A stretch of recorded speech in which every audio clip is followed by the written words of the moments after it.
everyone, and welcome to the Rumcast, the podcast that talks all things rum related with the people who love and shape it.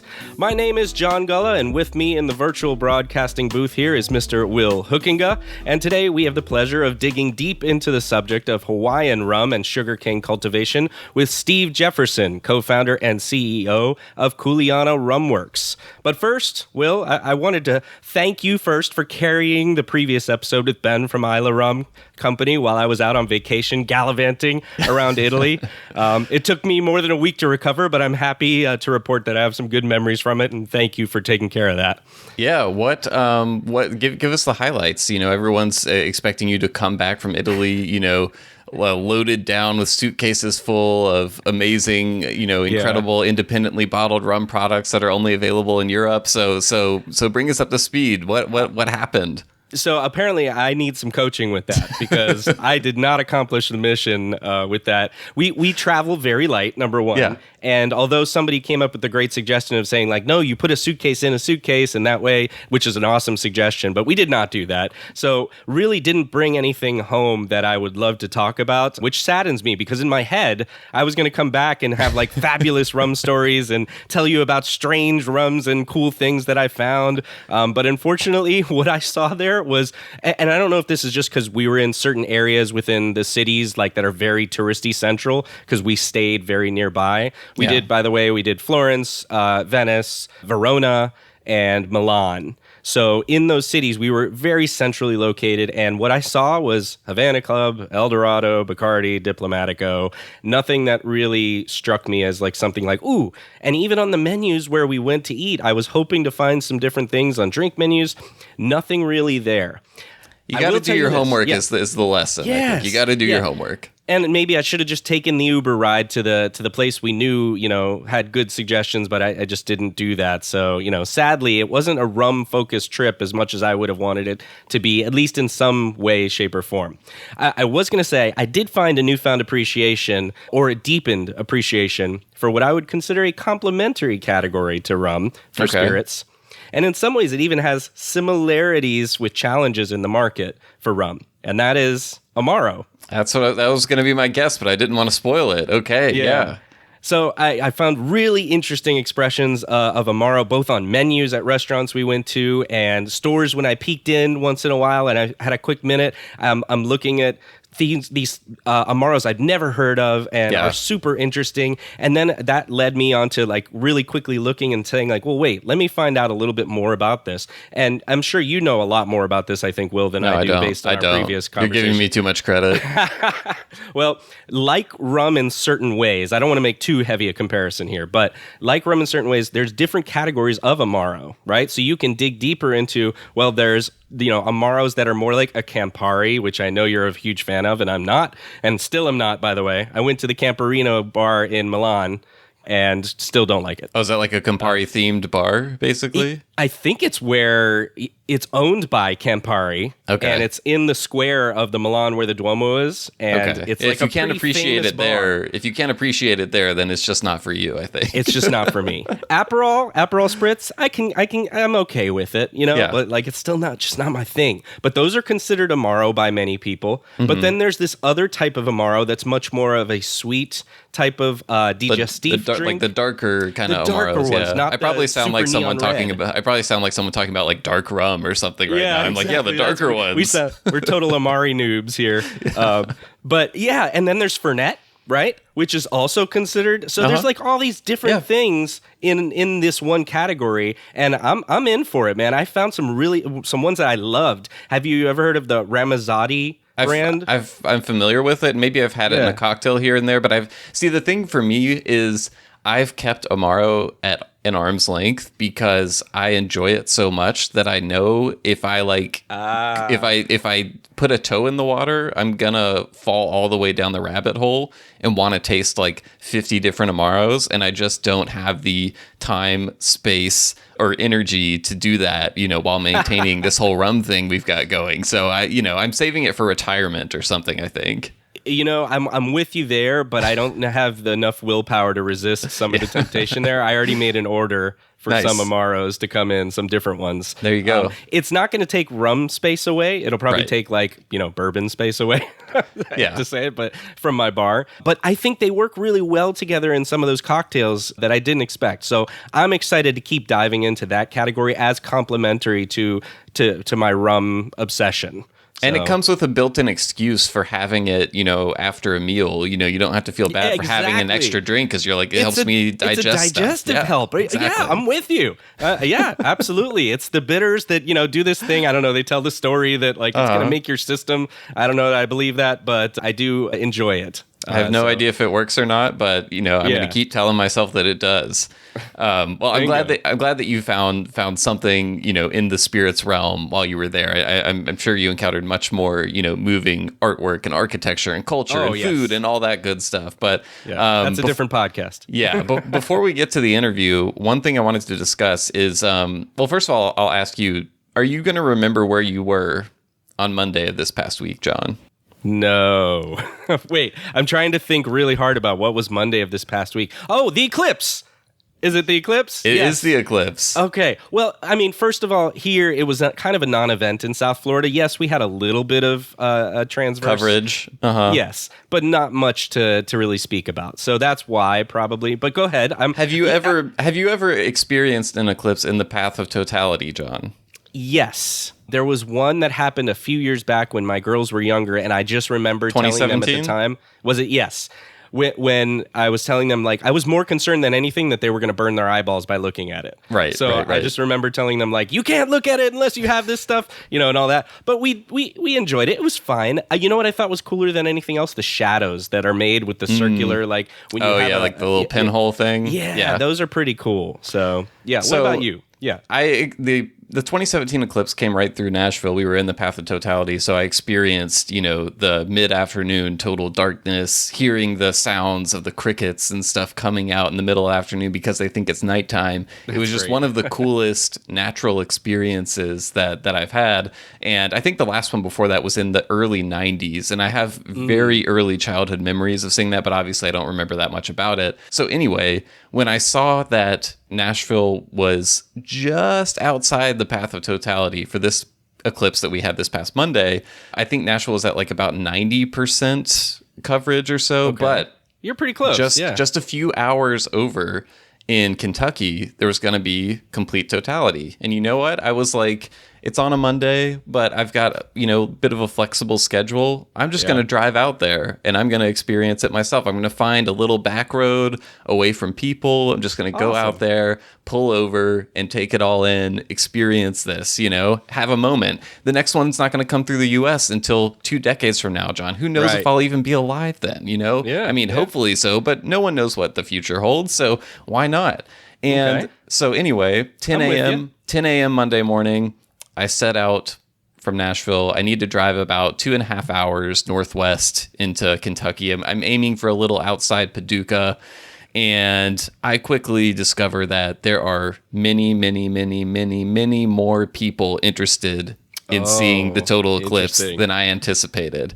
Google Maps is telling me everything is just backed up. I'm trying to go 24 West. It's saying, get off 24 West. Don't even try it. It's taking me through all these back roads. I'm running into traffic on the back roads, just complete standstill. I'm sitting in the middle of a neighborhood that I'm cutting through, just at a standstill for 10 minutes. I've been driving in the car for 3 hours and I've I'm not even in Kentucky yet. And now you're racing the moon, right? The clock is ticking. Yes. And so I'm like, what am I going to do? I just start taking back roads and heading generally northwest. Okay. I'm just like, it's too late to turn back now. I'm just going to drive as far northwest as I can. And hopefully by 2:00, I will be close enough to experience totality. So anyway, I'm driving. It's about 1:30. I'm like, okay, I need to find a stopping point. I don't think I'm quite there yet, but I'm just going to find a good place to stop, take this all in. I'm passing. It's one of those cool things where this is one of the rare occasions where it feels like a truly shared experience that everyone around you is going through at the same time. That isn't some sort of disaster or something. Right. And I think of Double Rainbow Guy. but like with a lot of people. Yeah, like just I'm seeing, like, I'm driving through all these little small Kentucky towns. I'm seeing people in folding chairs and church parking lots and like little, all these people coming out to see this thing. It's a very cool moment. So anyway, I pass through this little tiny town called Canton, Kentucky. I end up seeing this big bridge going across what turns out to be the Cumberland River, which also actually runs right through the heart of downtown Nashville. So it's a little bit like I'm coming full circle. And I'm like, wow, this would be a great place to view the eclipse from. And I pull up, I see a sign that says Land Between the Lakes Natural Recreation Area. There's a parking lot which somehow isn't full, and I'm like, wow, this is perfect. I pull over, I get out of the car, I walk across the bridge, I go over, I'm right on the waterfront. The clouds have all parted. It was a cloudy day, but then the clouds parted and the sun is just shining, and I've got my glasses. There's only a couple people around me. Also, there were people who had been trying to travel to Kentucky and got stranded in the same traffic as me and had to, improvise. Yeah. So we're all kind of going through this together. And, I pull up my phone and I go to NASA's little tracker to show you, like, are you in the path of totality? How much coverage? And it says that I am about at, I think, like 99.5% coverage or something like that. And so, I'm chatting with the people around me. I'm like, do you think we'll get a little bit of total darkness, being this close? And everyone's like, yeah, maybe. Yeah. Like, we're trying to, be positive. And so none of you said run that way so you can get 99.6%. Yeah. Unfortunately, I think it was still probably another 30-minute drive from being at 100%. Okay. But anyway, so I'm using the glasses, and total darkness does not happen. But there is a kind of cool phenomenon of it, even when just that little sliver of the sun is visible, to the naked eye, it looks like the sun is just as big as it always is, Right. But the actual effect of the light, it's almost like you're using a photo editor app and you just turn the brightness all the way down. Like, everything just got really dim, but with the sun fully out. So it was this really almost eerie kind of effect. It was very cool. I was glad I was there. But John, what does this all have to do with rum? What it has to do with is that you were drinking Eclipse. I was not drinking Mount Gay Eclipse, but I was trying to think of some fun way to incorporate that. But no. Okay.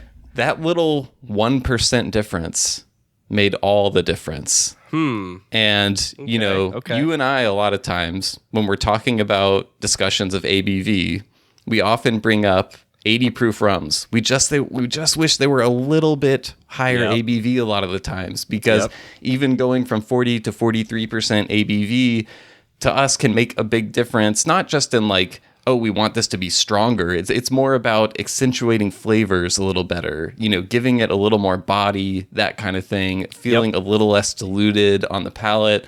Anyway, this is a point that we've brought up again and again on the podcast, and I bring it up now because we got a very, very thoughtful, in-depth email from an avid listener of the show named John, who wanted to push back on our idea of these small ABV differences a little bit. Right. And he put so much time and energy into the email. I think it set the record for longest email the podcast has ever received. It was about 3,000 words. It had a table. It had a background section. It had a summary. It was like an academic paper. And I don't want it to sound like I'm complaining about someone sending us a long email. I loved it. I like when people go to that much detail and like bring all these scientific facts and stuff. It's amazing. It's amazing to me that people listen to the show and care enough to send something in with that much care. And I could tell from reading that John had a lot of critical tasting experience, industry experience. And I think the main thrust, I'll try to, summarize the 3,000 word email without, butchering the main idea. A disservice, I don't want to do it a disservice. Yeah. But the main thrust of it was that he thinks that differences as small as the difference between 40% ABV and 43% ABV don't actually make a large enough difference to really be detectable. There was a quote, he said, there is no meaningful difference between 37%, 37.5%, 38, 40, or 43. And that to me was kind of like, and there was lots of kind of like scientific research and stuff and stuff cited to support this. It wasn't just someone firing off I don't taste the difference. No one can taste the difference. It wasn't like that at all. It was very smart and well crafted. Yeah. And that led me to have kind of like a crisis of belief. Like, have I just been fooling myself in this idea that I can actually taste the difference between 43% and 40%? Because there have been times where I've had the same spirit that's been diluted to different proof points, that have that small of a difference. And to me, maybe it's because I already know that there's a difference that wasn't blind, right? Yeah, it wasn't blind. So maybe it's just my brain telling me that I prefer the other one. So what I wanted to, whole reason I'm bringing this up, it's not to be like, I'm not trying to, I'm not looking for validation or anything necessarily. I just want to know, because we have a lot of smart people who listen to the podcast, people that know more about rum than we do, people who have tasted more rum than we do, people who have done more critical tasting than we do. I'd love to just crowdsource more opinions on this. Like, are John and I putting too much emphasis on these small differences in ABV, or does it actually make a big difference going from 40 to 43? And I don't think there are universal rules for this stuff. I think there are absolutely rums out there that, like, if you increase them from 40 to 43, there probably isn't that much difference.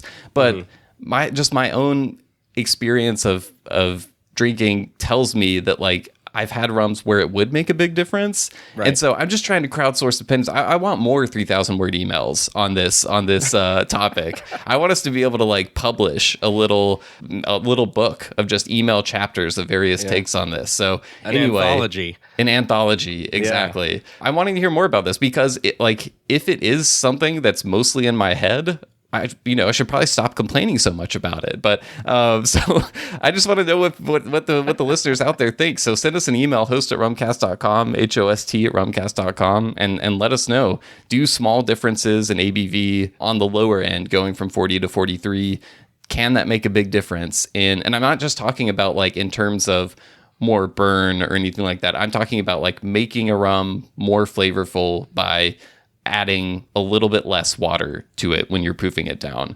Let us know what you think. I'd love to hear more opinions on this. Yeah, I'm with you. I want to hear people's opinions on this. I kind of am leaning towards where you are with, I feel like, right? I don't have anything else to say, but that I feel like that there is differences that I've experienced before. And I'm a scientific and a philosophical guy, as I think but in this case, the practical reality of what I feel like I've experienced outweighs that. Yeah. So that I'm as interested in you to hear people's responses. And I would say, look, it doesn't have to be a 3,000 word email. If you want to send us a short email about some things that you think, you can make some arguments on, do that too. But yeah. So yeah, we accept 1,000 word emails. We accept 500 word emails, really any length. Yeah. 3-word emails. Why bother? Don't do that. But yeah. So anyways, I look forward to people's opinions on it. Why don't we, cut to break so we can get to our interview with Steve soon. And actually, before we do that, was there anything you wanted to set up with that? Oh, yeah. Just, we have talked about Hawaiian rum several times. We've had Ko Hana on the podcast. Kuleana is on the Big Island, and I think they've been in business for a while. I think they've really been, putting their rum on the market for a little over 5 years now or so. And heard great things about it. Jeff Berry is a big proponent of their stuff. It's rum made from fresh sugarcane juice. They're growing cane. They're taking an approach using a lot of heirloom cane varietals that were brought to Hawaii thousands and thousands of years ago, or not thousands and thousands. We'll say maybe like 1,000, something like that. I don't know the exact timeline, but a long time ago. Hundreds of years. We can go hundreds of years ago. I feel safe with that.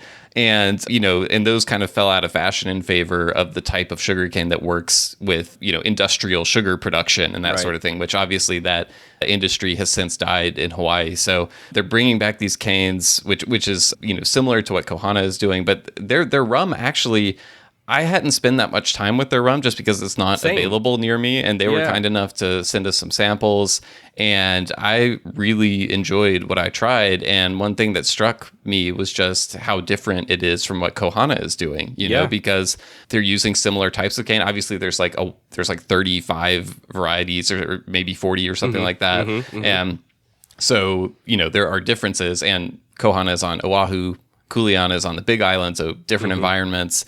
But it's cool to see a different take. I would say Kuleana's unaged cane juice rum it's on the very approachable scale of cane juice rum, I think. Right. But not lacking in flavor. Exactly. Either. It's that line, and I think I talked about this in the previous episode when I was talking to Ben from Isla Rum. That line of interesting but also approachable is really hard to do, I think. And I think they do it with their rum. I think it's a great introduction to cane juice rum for people, but also not something where it's like, if you already are into cane juice rum, you won't enjoy it, you know? Right. So really nice fruitiness. Steve talks about how like their main thing they're going for is floral and fruity in their rum, which I thought was interesting hearing him. They also just have a fascinating backstory and kind of, you know, philosophy when it comes to blending. They source rums from around the world and put those out in blends and even some single cask stuff as well. And they're doing a lot of exciting stuff. There's really cool stuff happening in Hawaiian rum. And so I'm excited for people to hear the episode. Yeah.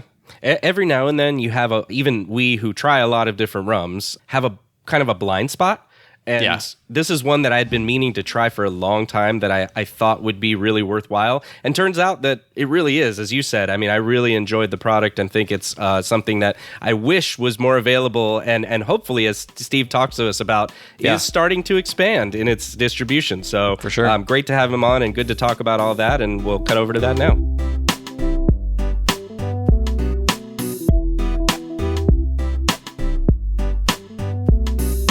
All right, we are here with Steve Jefferson of Kuleana Rum Works, who we were just talking about this, Steve. I've interviewed you a couple of times, but never specifically for this podcast. I know during the pandemic years, we did some live streams, and I was going back and actually watching one of them, and it was one where we got a tour of like a live tour of the cane fields, and I think it might be one of the most beautiful places on earth, just kind of reflecting on that, the view of the ocean, the kind of sweeping countryside there on the Big Island. But we finally have you here on the Rumcast, so John and I are very happy that you're here. Welcome to the show. Thank you. I'm super, super stoked to be here. Big fan of your shows. And yeah, that was a really fun day when we did that. And I have to admit, I mean, I don't get to work there, so it's not that much bragging, but that is one of the nicest spots on the planet. I mean, that's, you know, I mean, isn't that where you want your rum to come from? This happy, beautiful place. It's very idyllic for sure. Yeah. And it's, you know, Hawaii is not wanting for beautiful landscapes, but that is definitely one of the more beautiful ones that I've seen. And I've only seen it through a computer screen. So imagine what it would be like if I was there in person right now. But we're working on it. You know, I kind of want to back up a little bit and talk about how Kuleana came to be. We're going to talk about like a whole lot of stuff here, but I want to start at the beginning. And I've heard the short version of the origin story. Like, you know, you're sailing around the Caribbean with your family, you fall in love with rum agricole in Martinique and kind of think, hey, it'd be a great idea to do a similar kind of rum in Hawaii. But like, it seems like a whole bunch of steps need to happen between that idea and actually having rum coming off the still. So like, what were the first few steps you had to do coming back after, you know, living on a boat for a while? How do you, what are steps 1, 2, and 3 for starting a rum distillery in Hawaii that is going to make rum from fresh sugarcane juice?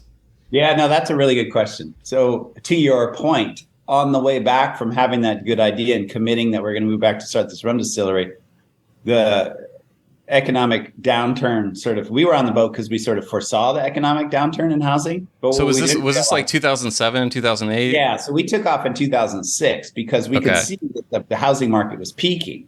Okay. So we thought, okay, it's time to bail.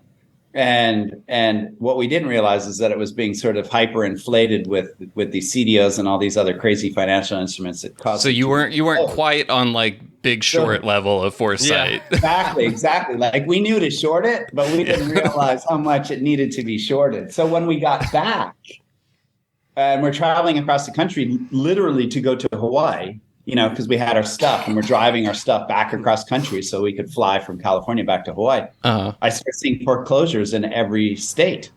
And I used to be a business reporter. I'm like, foreclosures mean the economy is going to blow up in 6 months in that area. Yeah. And as we're traveling around, I see every single state that we go to on their newspapers, record foreclosure. I'm like, I looked at my wife and I said, something bad's happening. So we quickly decided, okay, we got to buy a house somewhere on the mainland. And so we picked a house. We picked Boulder, Colorado, because we thought that was going to be like the best spot to be. Okay. Yeah, it's a nice place. And sure enough, I mean, I think we were the last loan that Wells Fargo wrote. We literally had to like slide it underneath a door. And the guy texted us and said, you're approved, but after midnight, Wells Fargo's shutting down. Oh my God. And we're like, what? Wow. He said at midnight, tomorrow morning, we're going to announce that we're out of the mortgage business indefinitely. So wow. Said, yeah. Like, are you sure we want to do this? But that must have been like a big gulp kind of moment, The craziness is they gave us a loan. Yeah. We've been saving for 2 years. I don't have a job. And we still got a home mortgage. So that was the problem. Right. And I knew that was the problem, but so we did that. And then we really started doing the research. We discovered the still makers, they're Mile High Distillery, High Distillers. So they make these really cool stills out of, I think originally they started making out of milk cartons. Wow. Milk cans.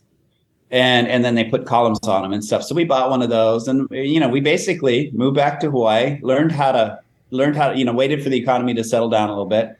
So 2012, we moved back to Hawaii, brought the still with us, learned how to use the still, yelling at the kids, turn down the water, turn up the, you probably filmed a show on us. And slowly we figured it out. And then we knew we wanted to make it from fresh sugarcane juice. So we had to approximate what fresh sugarcane juice might be like without having any yet. Wow. And so we made mixtures of brown sugar and molasses and water. And we just tried to come up with that. And long story short, we started making sugarcane. In fact, I actually have one of the original bottles. Oh, no way. This isn't a prop. This is just my office. So the original company was just called Company Rum because we weren't sure what the name should be. Company Rum. and it turns out you're not allowed to call yourself Rum Company. There's a rule against naming, so you have to have a name. So we called ourselves Company Rum. But it's with an H. Yeah, exactly. And then so this one was named Hamakua Feral because Hamakua is an old sugarcane area. Okay. And so we were just cutting sugarcane on the side of the road that was feral and making rum agricole from it. And we're like, this stuff's pretty good. And, and we didn't have bottles, of course. And, so I worked out a deal with the local liquor store where they just gave me Grolsch. I had to drink the beer in order to get the bottles. It was such a bummer. And that was our original bottles. And we just started marketing this around and sharing it with people. And people got excited. And we're like, oh, that's cool. And we partnered with our friends, the Schlarbs, so Chris and Laura Schlarb. So there's basically 4 of us just learning how to make rum agricole. We got better at it. We started aging it and learning, we made a bunch of mistakes. And then people got more and more excited about it. And then we ran into this guy. Somebody told us about this guy named Noah Lincoln. And Noah Lincoln was getting his PhD in the field system. He discovered that the Hawaiians had actually developed 35 varieties of sugarcane from the original 2 or 3 that came with them on the canoes when they settled Hawaii 1,000 years ago. Yep. And I was born and raised in Hawaii. My dad was born and raised in Hawaii. Like, I didn't know anybody that knew that the Hawaiians actually grew and had their own varieties of sugarcane. Mm-hmm. We all thought that the planters brought it with them. It was more of like a modern, industrial kind of we're thing. Coming to Hawaii, we're bringing sugarcane with us. And that's totally not what happened. So Noah got his PhD proving that the Hawaiians had actually come up with about 35 unique varieties from the 2 or 3 that the original. So we're like, that's the best story ever. So we started cutting those, got cuttings of those and started replanting them. And now we've got this heirloom crop that was almost forgotten.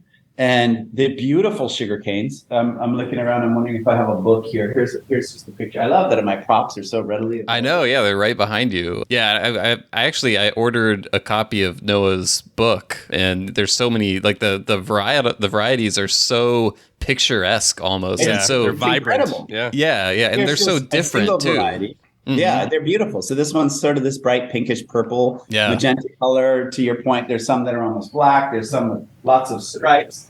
It's just epic.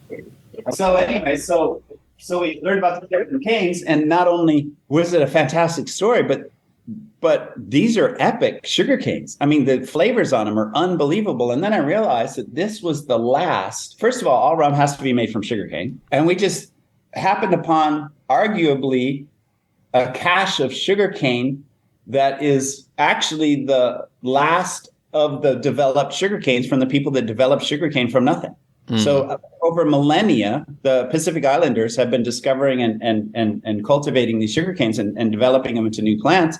And this was the last group that had ever been. So this is the pinnacle of sugarcane being developed for human consumption because it's a delicious, beautiful plant, as opposed to let's rip the sucrose out of it and sell it in sodas or whatever. Right. So these plants are gorgeous physically, and the flavors are crazy. So we knew we were onto something good. And then we ran into, I started phone conversations with another distillery, somebody else who had the exact same idea that I did a couple of years before me, or I'm not sure when the idea happened, but they got to work before. And I'm sure you guys have heard of them. That's Ko Hana. Yes. Yeah. We've spoken with them. Mm-hmm. And we're like going, that's amazing. Like, cool. And then, so we started, sort of doing this together and separately. And then it got to be good enough that people started to get interested. And then we put out a pitch deck. And in my pitch deck, I said, we're going to do for rum what High West did for whiskey, because we were really impressed with High West. This is about 2015, and High West had just revolutionized whiskey. And they had this cool blending program, and they were just making it, this coveted stuff. And David Perkins, who's the CEO, somebody gave him the pitch deck. And you're thinking like, oops, like, I didn't want him to see this. Yeah. And then he comes to Hawaii. He comes to Hawaii to see what we're all about. And I joke because it's not really like this, but it kind of felt like, you're singing a Bruno Mars song in the shower, and you open up the shower curtain, and Bruno Mars hands you the towel. You're like, what are you doing? Yeah. Get out of my bathroom, man. Yeah. It feels like something Bruno Mars would actually do. I don't know. That should be his video. That should be the next video. He could pull that off and make it look cool.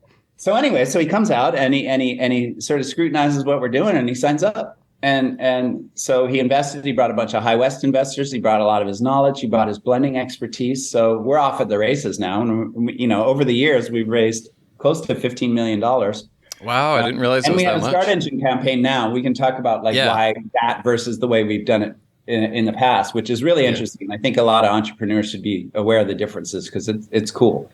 And so we raised the money and build the distillery, buy this farm. And it was kind of a cool story on how we get the farm. And so, right place, right time, lots of hard work, lots of luck. So they all go hand in hand. And then, and so, today we're at this point where we're really, we got this incredible story and we've been working really hard to make our product good. It took us 6 years before we sold our first bottle. Well, I was going to ask you, you had the company rum bottle. I was going to ask, is there still rum in that bottle? And if so, yeah, that's full. How does it taste in comparison to what you're making now? If you open it, it's going to start oxidizing. So I kind of don't want to open it. That's true. Yeah. In my mind, it's beautiful. It's but to be honest, like if somebody else tried it, they'd be going like, yeah, I could see how you're just getting started. It's like, don't read your old poetry or right. Exactly. Songs like that. I'm going to keep it sealed and pretend like it was the most beautiful rum that's ever been made. Yeah. But I will say, now I'm really proud of what the guys are doing now is they actually are making, the most beautiful rum ever made. It's leaps and bounds better than anything that I could ever do. And so so that's what we're working on is product quality. And I brag silently to you guys. I'm a little bit more, shy and public about bragging it, but we've had some really good recognition that I'm super proud of. And I'm excited because rum agricole, I had to sail to Martinique with my family, and I'm almost 40 years old at the time, to discover rum agricole for the first time. And I'm a foodie. Like, how could I have not known that rum could be this good? In the 2000s, unheard of it. Like, what is this stuff? And it seems crazy to me that this stuff was like just not part of the American vernacular, not available anywhere. Well, and you're not alone. As prevalent as it is in rum enthusiast circles and even, perhaps cocktail enthusiast circles and stuff like that, it's still cane juice rum is still relatively unknown to, the average, spirits consumer in the US. So there's still so much discovery to be done. But that's what's exciting to me about all these other, kind of takes on the category that we're seeing from places all over the world, from cane growing regions of the US to Mexico to, Asia Pacific region to Africa. Like there's cane juice rums coming from everywhere around the world. And so I think it's a really exciting chance for many more people to be introduced to that category. And it's also cool when you can be introduced to it and it comes from somewhere close to you, or if you're somewhere visiting Hawaii and you can try a rum and they can tell you this came from a plant that was in the ground, that we harvested. And, most people don't even really know how sugarcane works as a plant, that you can like crush it and get this juice out of it and all this stuff. So it's really exciting. What's cool about rum is that, and we had to backwards engineer this. We're trying to figure out how do you ferment this fresh juice? Yeah. And so what we did is we started looking at what everybody else was doing, and we created these tables, like what Brix is their liquid at? What temperature is it at? What pH is it at? Is it, what's the level of turbidity? So we created all these charts to try and figure out what do we need to do to our juice to get it to ferment properly. And in every single category, the juice was perfectly spot on, right in the middle. Couldn't have tweaked it any better to good for yeast. So I'm like, boy, what a coincidence. How lucky did we get, right? Yeah, all the stars just aligned for you here, all the different things. That's great. And then we started looking into yeast, going, okay, which yeast should we use? And then I realized all these yeasts are actually called Saccharomyces cerevisiae. I saw SACC, and I'm thinking that sounds like saccharine. Sounds like, so I looked it up, and it means little sugarcane critter in Greek. And I realized, wait a second, everybody else is actually taking their agricultural product and turning it into sugarcane juice. As were we. We took different types of sugar, molasses, water, pH'd it, and we were creating sugarcane juice in the beginning. Now that we have our fresh sugarcane juice, I realize that everybody else is making trying to approximate sugarcane juice from their agricultural product because that's what the yeast wants. So then I realized, we've got the prime fermenting liquid that yeast is looking for. Our job is to not screw it up. Right.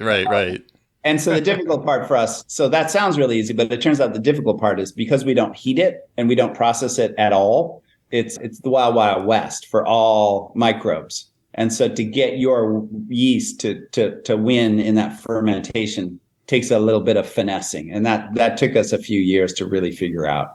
Oh, especially when you factor in, generally you're not going to ferment and distill right where you juice the cane necessarily if you're juicing out in the fields. It turns out, yeah. Oh, wow. Okay, I didn't even realize that. You can't make beer at your farm and then take it over to the distillery. Oh, wow. Yeah. So that's TGB, once alcohol is made, it needs to be in a place where it can be taxed properly. All goes back to taxes. Yeah, of course. That's why they're called revenue officers. Yeah. So, Steve, you mentioned the rum company, as it was called long ago, but you settled on the name Kuleana Rum Works. I wanted to ask you to talk a little bit about that because I know Kuleana has a specific meaning that is important to you. But I also want to ask the specific intention behind the word works in the title as well. So if you could talk about both of those. Yeah. Oh, can I run and grab another prop? Yeah, of course. Go for it. We love the props. Keep the props coming. All right, so what's the prop? The bottles. So here's our bottle. And this is the inspiration. So in Hawaii, for a couple hundred years, there was these sugarcane companies, and everybody walked. So within a mile or two, there'd be towns, and then every 2 miles there'd be another town because that's about as far as people walked. Right. And then in the middle of the town, there'd be somebody selling local soda. And when I say local, I mean, I'm talking like hyper local, like Kona Soda Works or Lapahoihoi Soda Works or Niuli'i Soda Works. I mean, it's like hyper local.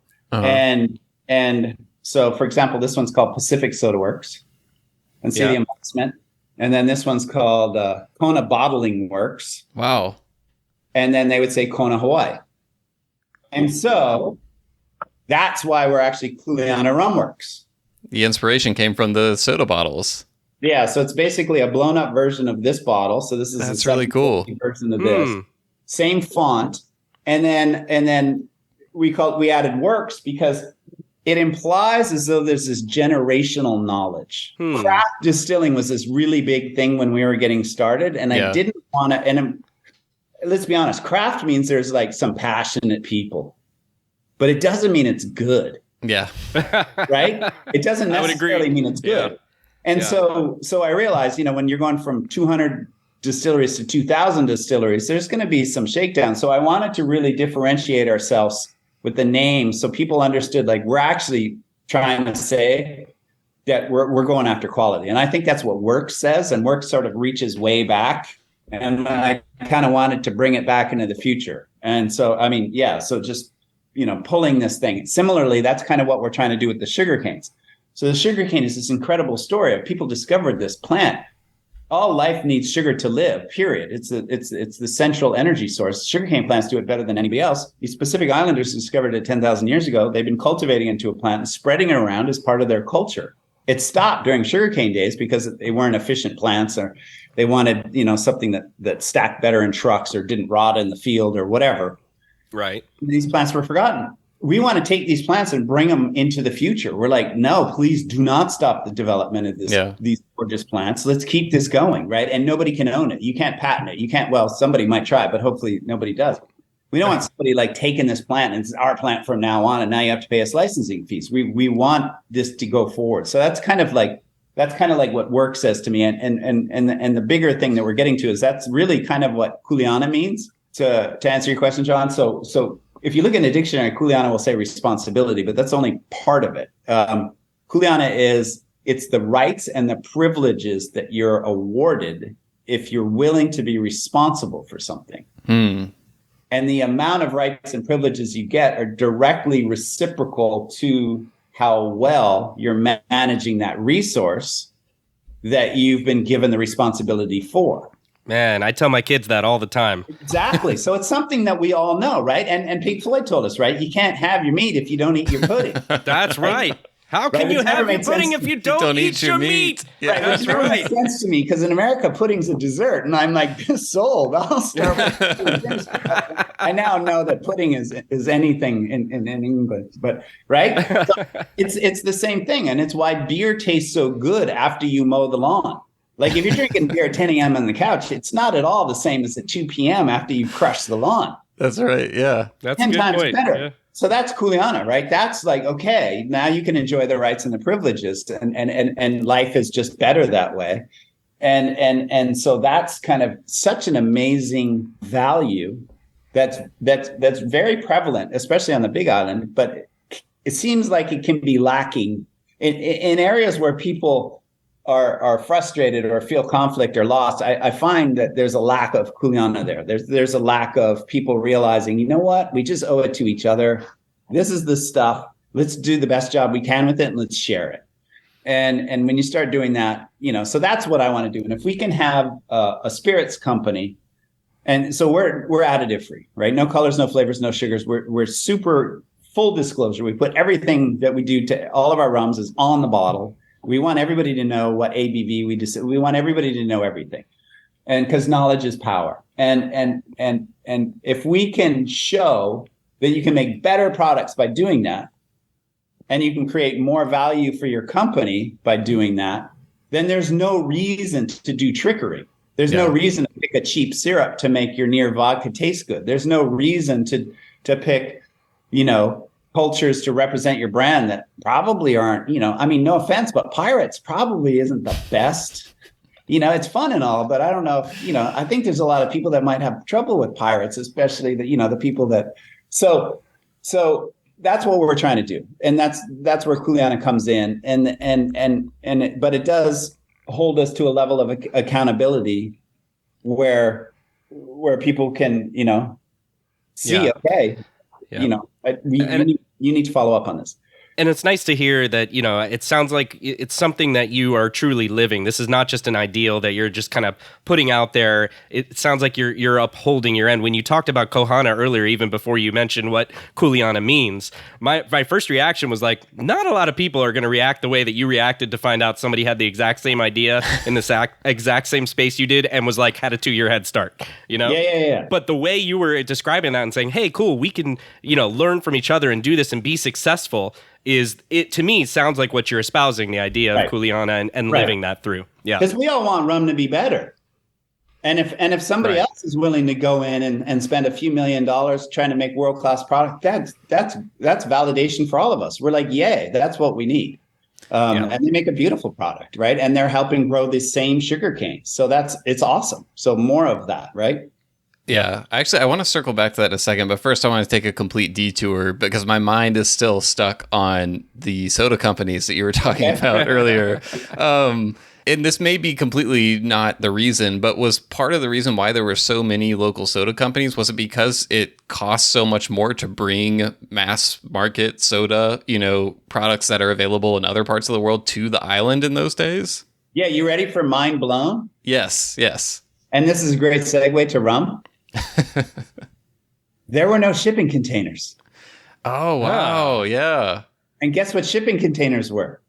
I have no idea. They were barrels. Oh, yeah, of course. So shipping containers were oak barrels. So when people sent stuff back and forth from here to there, they put it in an oak barrel. Yeah. Your iPhones, your blue jeans, everything's put in oak barrels and sent around because that's what 2 mules and a man can handle. Don't give Apple any ideas. They'll follow through with that. So, and the segue to rum is so when the sugar industry in the Caribbean, molasses was a byproduct of the sugar industry. Yeah. Right? Hell, some of the Moors, this is Steve facts, until some of the Moors were given molasses and saying, okay, eat this stuff, feed it to your hogs. We'll see you tomorrow at 6 a.m. They're like, bro, you have any idea what we got here? And they're like making a beer, and they're Moors. They invented distillation. Like, check this out. And they started making rum, right? Guaranteed that's how it happened, right? You're in a hut. The plantation owner gives you some molasses, says whatever. You're making rum overnight, right? And so that's my guess is that on Barbados, that's probably how it got started. And overnight, the rum industry, instead of molasses being a byproduct of the sugar industry, sugar became a byproduct of the rum industry. Yeah. And everybody was all about the rum. So then now they're sticking this rum, and believe it or not, I'm actually going to get back to the story, putting the rum in the barrels. Because that's how you get it back to the Netherlands. That's how you get it back to England. That's how you get it back to France and all these, these colonizing countries that had this stuff. They're like, give it back. And the stuff was amazing. They're like, I don't know why it tastes way better now than when it went in the barrel, but more of this, please. And that's really how barrel aging actually got started. And so that's a really cool story. But to answer your question, no, nobody was sending us anything, So in fact, these bottles are owned. I think this one actually says property of Kona Bottling Works. So they made the glass? They're not putting Kona Bottling Works embossed because they're working on their brand. Yeah. They're saying this is my damn bottle. And here's my proof, right? Bring it back. Because people would 5 cents if you bring it back, right? And so, well, they wouldn't. Yeah, you'd have to bring it back because they owned it, and then that's where your next soda came from. Gotcha. They would actually refill it with these bottles, so that was a big investment on their part. And that's like milk. We think of milk that way before, like the milkman came and exactly. You don't put your milk jug out, you don't get any more milk. Right. Yeah. Well, I asked about the soda thing. It's so funny because the previous interview that we published before this one was with Islay Rum Company, which is a rum distillery on Islay in Scotland, and their distillery is inside an old soda factory that had been closed for several decades. And Ben Ingalls, their distiller, was telling me, the soda used to be really popular here, but then, once they started actually bringing in soda from out, it kind of, they had to find other stuff to do. So that's just so, islands have these kinds of connections when you talk to people, even in different parts of the world, just kind of like the economics of them, the way they function. It's so interesting. Yep. In fact, that's wwhy this is our logo. Yeah. Right? Island mentality. There's this phrase in Hawaiian. It's heva'a, hemoku, hemoku, heva'a, which means va'a is a voyaging canoe. So your voyaging canoe is your island, is the first part of that phrase, which means there's only room for so many people, and everybody's job is crucially important on a voyaging canoe. If you don't do your job, it's not my job isn't more important than you. If you're the water bailer and I'm the navigator, your job is just as important. If you don't bail the water, we're all gonna die. Yeah. Right? If you don't catch fish, we're all going to die. So that's sort of this reminder. You got to take care of your business because it's crucial for everybody. So that's the first part. And the second part of your island is your canoe. He moku heva'a.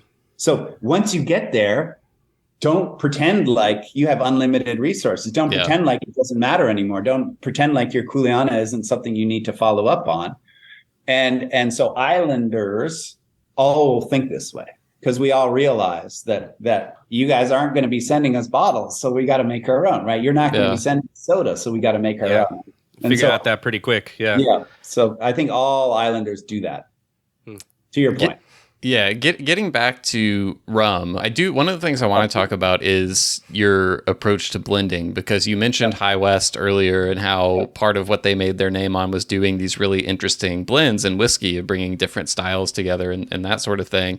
And that may be an oversimplification on my part of what they do, but I know that was at least one part of what they were doing. But since I don't know if it's since day one, but as far as your lineup right now, you guys have always put out rum that you distill that's 100% your rum.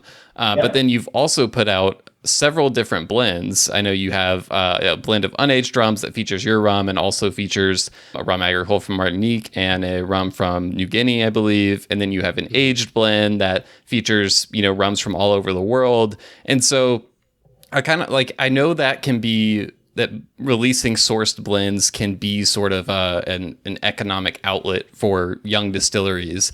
But it seems, and this is just me from the outside looking in, it seems like a bigger part of your philosophy than just like, we just want to do this so we can make some money while we wait for our stuff to age. And so I just kind of wanted to ask about, what is your philosophy when it comes to blending? Why do you want to bottle source stuff in addition to doing your own distillation as opposed to just focusing on that? That's a great question. And you kind of nailed it. So ultimately, I genuinely believe, I've been a bunch of whiskey distilleries. I've been a bunch of other distilleries. Often what will happen on the tour is they'll say, oh, check out our fermentation tank. Stick your finger in it. Give it a shot. Oh, don't worry. It doesn't taste very good, but it will soon because we're going to do this next. And everyone kind of giggles that they're even allowed to stick their hands in this thing that's going to become whiskey or whatever, right? And then you go to the still and they say, oh, yeah, this stuff's called White Dog. It comes out at 85 proof or whatever, or 85 ABV. You can try some if you want, but try this. It's horrible. Yeah, you can try it. It's horrible, but it's going to be good in 4 years. And it is. I mean, it's amazing. But it always struck me as weird that like, why would you be okay with your product not being delicious? Yeah. And so I always thought about that. And then when we started, making rum agricole, and you try the sugarcane, it blows your mind. Like, this stuff is amazing. Like, you just want to sit there and chew on the stuff. And then when we get the juice, we're like drinking the juice. The juice is awesome. And then so for our fermentation process, we hired the head brewer of Kona Brewing because they make world-class beer. We're like, take this delicious juice and make a world-class fermentation with it. And so he does that. And then we distill that. So the point is we want it to be delicious throughout. So then because it's delicious throughout, then I'm thinking that, and I really like, for example, tequila. And what I love about tequila is that it can be very straightforward, not on the additive front, but on the age front. Blanco, it's unaged. Reposado, it's been rested, right? Añejo, extra añejo, it's really freaking old. Cool. Right. And it's very clear to everybody what the colors mean and what you can expect, try one reposado versus another. And it's basically, so I love that straightforwardness. And then, but they're all tequila-ish. And so you can only do so much. What I realized with rum is you can make every single cocktail you've ever had with rum. And if you do it right, the cocktail will, if not be as good or better, it'll certainly be more interesting. So, for example, we make rum Negronis at the Rum Shack. We make two different kinds of rum Negronis. And they're like, rum Negroni? I didn't know you could do that. You can do that if you don't put the colors, flavors, sugars. So to answer your question, what are the rums that we're going to come out with then? So we've got this beautiful rum agricole. We could make this business based on our agricole and an aged agricole. But we want more because we want rum to be better. And I realize how rum could be. So then we're like, okay, we want 4 rums. We want a cocktail rum. We want a white rum that's superior for cocktails, right? We want it to be mojitos, daiquiris, absolutely. But what about Negronis? What about even like a martini? Yeah. Things like that, where you're just like, wait, what? And so that's what Hui Hui is. So Hui Hui is, we start with a very light rum. Most rums are made at 94 ABV because at 95, you have to call it a vodka or GNS. So they go right to the legal limit, strip out most of the flavors, and then often they'll add colors, flavors, sugars, and or not. And then so what we do is we start with this beautiful light rum originally that we got from Papua New Guinea, which is cool because that's where sugarcane started on Earth too. So I like that connection. And then this beautiful rum that nobody else in the US gets. And then And then we added, and so I think of this is how the French do it. I took a cognac distillation class from Hubert Robin, who's a American cognac genius that's from France, and he taught me how they blend. And so basically, you think of base, body, accent. So my analogy is base is like your skeleton. Are you tall? Are you wide? Are you short? Are you thin? Body is like your muscles. Right? Is it going to be super top heavy? Is it going to be bottom heavy? Is it going to be big, fat, round bottom? Is it going to be, just this really sort of super strong, embracing thing? Yeah. And then the third stage is accent. So that would be like your clothes or your jewelry or your perfume or whatever. Okay. Like, I was thinking face, but I see the direction you're going into. Are you going to be flamboyant, right? Haircut. Are you going to, is it party up front or business up front, party at the rear, right? These are all options. And that's what you do with the accent. So I think about those three things separate. And then so when we're going, okay, we want this beautiful cocktail rum, what do we start with? Obviously start with this light rum because we're trying to make a cocktail rum that's not too much of anything. So start with the light rum. Flexible, yeah. But instead of doing syrups to give it flavor, let's use our rum agricole. And that was actually we're sitting here blending different rums together, not without out of the end. And one of our founding partners, my partner, Charlie Sander, he's like, why aren't we using our own agricole to flavor this? And I'm like, that's the best idea on the planet Earth, right? Like, why didn't we think of that? And I think it's because, if you're Ferrari, you would never stick your engine in a Toyota. Right? Like, why would I put my V12 in a Toyota? That's a Ferrari mentality, right? If you're making agricole, that's how you think of it. But there's way more Toyota owners out there. Like, if I have a Toyota and somebody offers me a Ferrari V12, I will take that, yes, please, and put that in every day. So that's kind of where Charlie got to. So we're flavoring now this rum with our agricole. And then we thought, for the accent, let's get our agricole from Martinique. So Martinique has these sort of a little bit grassier, but they have these really cool peppery flavors to them that I just love. And so a little teeny bit of Martinique agricole to give it that real clean sign off, like this lemon zest pepper sign off, just woof. And it's beautiful for cocktails. So, high fives all around. And same thing. How the problem that we're trying to solve is how do you get people a properly aged rum that's not gold from caramel coloring, but it's actually aged, that you can sell for less than $1 an ounce to a cocktail program, and totally represents the beauty of what an aged rum can be, and converts whiskey drinkers, right? Oh, I hate rum. Give me an old fashioned. Here's, we do this at the rum shop. We give them these old fashions made with Nanea, and they're just like, I love this. Yeah. What was it? We're like, it was rum. And they're like, I hate you. No, no, I'm kidding. But so that's 5 different rums from different places around the world, including, and this is and we tell you what rums we put in there, but we put our aged rum agricole in there. So we take our rum agricole, we age it for 18 months in cognac barrels, and we use that as the body rum in all of our blends, because we know you can recreate it, but you're not making our rum, so you can't use it. Similarly, and then the last one is the hokule. We wanted a big sipper. Yeah. How do we convert your stag or your pappy or your extra añejo people? How do you show them that rum can be as good or better? That's what hokule's job is. Make them pay $1,000 for it. Yeah. No, I'm joking. I got to brag a little bit, but hokule was named the world's top aged rum by Forbes. Aged over 3 years, so that's cool. So and it doesn't cost $1,000, and it doesn't cost $1,000. Yeah, it's typically. By the way, you've mentioned several accolades, but the one that I find most impressive is that you got Jeff Berry to give a testimonial on the website about your unaged rum. So that must have been pretty cool. How'd you get that? So our one of our founding partners, Art Deakins, he's the one who created the whole bar program. We decided we're going to go large and also open a bar and restaurant at the same time, because we were for punishment. Like we got a farm, we got a distillery, we're blending, and now we're going to have a bar and restaurant, and we're going to open them all at the same time. So Art Deakins came over because he's this master mixologist. He won the World Mai Tai contest in 2016, and he's friends with Jeff, and invited him over. And he loved it. And I'm all like, you really love it? And you just saying that here. I really love it. And I said, can we please get a testimonial? Because you're kind of the man. And I'd been a Jungle Bird fan forever too. So I was just like, was bowing at his altar. But yeah, so we were tickled that he was willing to write such a nice. Well, he's given them out for free beyond that. I mean, last time we talked to him on the podcast, he brought you guys up. I think we were talking about stuff that surprised him, and he was talking about really good rums from like places you don't traditionally associate with rum, and he shouted you guys out. But that's great.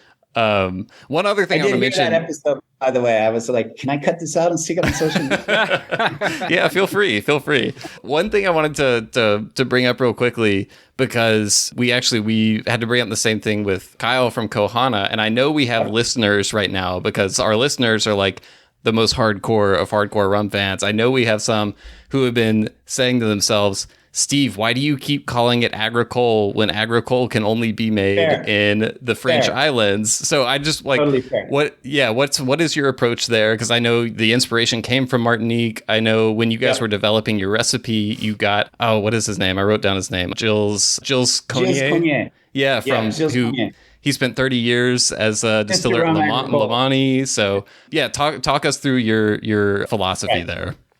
There's a ton of confusion with rum. There's this one rule in rum that says you're allowed to add 2.5% colors, flavors, and sugars, and you can do it without disclosure as long as it's normal business practice.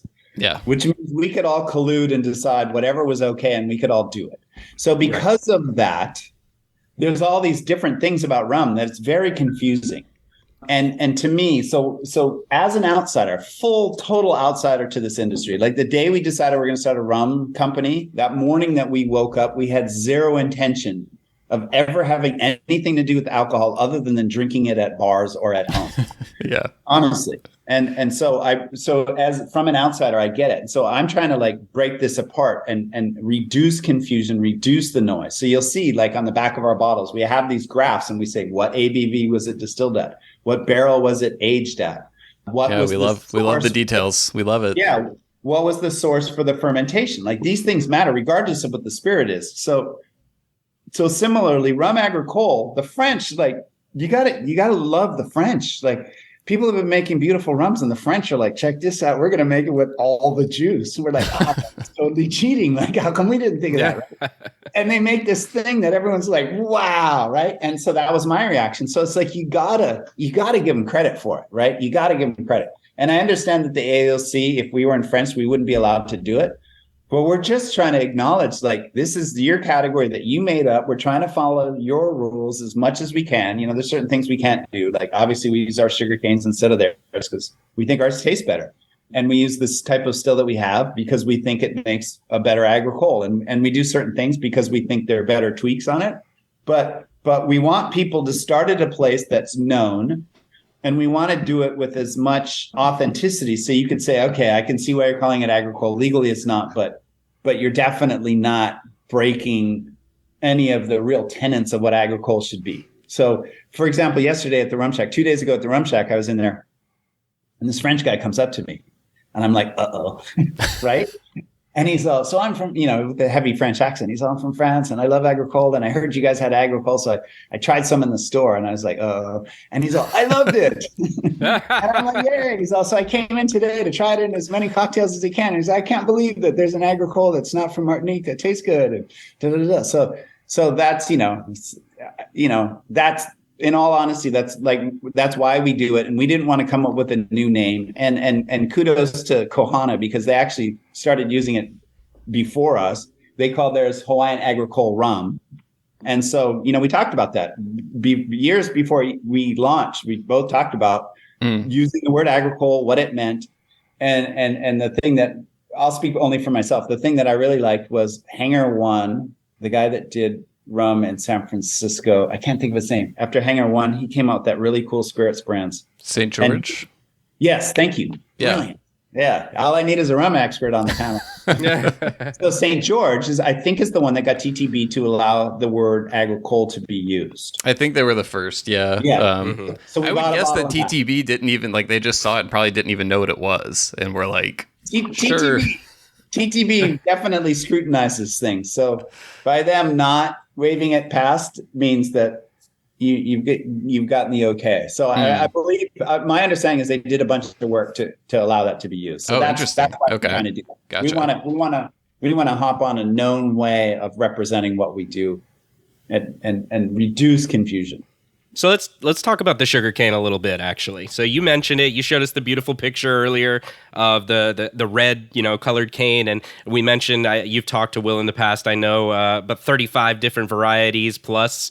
So I was curious to know, you're 10 years in pretty much now, because I know the company started back in 2013, roughly. Yep. Are you still committed right now to growing all of these 35 plus varieties, or have you started to narrow it down some over time because you found where you want to kind of start leaning towards, or how's that worked itself out? Both. Yeah, both. Can you see the camera? Yeah, it's beautiful. Okay, yeah. So that's 11 of the 35 sugar canes that we grow. And one day when we were juicing, I just had these on the ground. And so I just lined them up, took a picture with my iPhone. So to answer your question, what we found is for the Hawaiian rum agricole that we make, we use about 3 different varieties for that.